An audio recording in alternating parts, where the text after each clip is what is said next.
અજમેર ગામે Gulshan Ajmer welfare trust દ્વારા સંચાલિત મદ્રસા મોઇનુલ ઇસ્લામનો 28મો દસ્તારે હિફ્ઝ તથા 32મો વાર્ષિક ઇનામી જલસો ભવ્ય રીતે યોજાયો હતો। મોડી રાત સુધી ચાલેલા આ ધાર્મિક અને શૈક્ષણિક કાર્યક્રમમાં મોટી સંખ્યામાં લોકો ઉપસ્થિત રહ્યા હતા। જલસા દરમિયાન મદ્રસા મોઇનુલ ઇસ્લામના બાળકોએ પોતાની મીઠી અને મધુર અવાજમાં નાત શરીફ, તકરીર અને મુકલમા રજૂ કરી ઉપસ્થિત લોકોના હૃદય જીતી લીધા હતા। કાર્યક્રમમાં મુખ્ય મહેમાન તરીકે સૈયદ અહેમદ અલી બાવા ઉર્ફે પાટણવાલા, સૈયદ અસગર અલી બાવા સામડાવાળા, સૈયદ સલાઉદ્દીન બાવા તથા સૈયદ સરફુદ્દીન બાવા હાજર રહ્યા હતા। આ ઉપરાંત મદ્રસાના તમામ મુદર્રીસ, અભ્યાસ કરતા વિદ્યાર્થીઓ, વિદેશથી આવેલા મહેમાનો, ગામના સરપંચ, ડેપ્યુટી સરપંચ, તાલુકા સદસ્ય તથા ગ્રામજનો મોટી સંખ્યામાં ઉપસ્થિત રહ્યા હતા।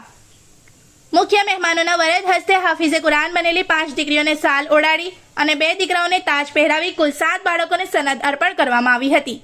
સાથે જ શેખુલ ઇસ્લામ ટ્રસ્ટ વલણ 96 બ્રાન્ચ દ્વારા વિદ્યાર્થીઓને ઇનામ આપી પ્રોત્સાહિત કરવામાં આવ્યા હતા।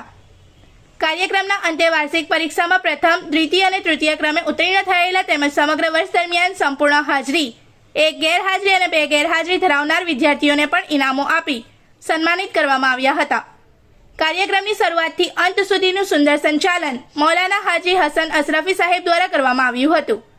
અંતમાં સલાતો સલામ બાદ મુખ્ય મહેમાન સૈયદ અહેમદ અલી બાવા ઉર્ફે પાટણવાલાની દુઆઓ સાથે જલસાની પૂર્ણાહુતિ કરવામાં આવી હતી। रिपोर्टर तस्लीम पीरावाला। इस वीडियो को लाइक करें, हमारे चैनल को सब्सक्राइब कर बेल आइकन जरूर प्रेस करें हमारी न्यू वीडियो सबसे पहले देखने के लिए।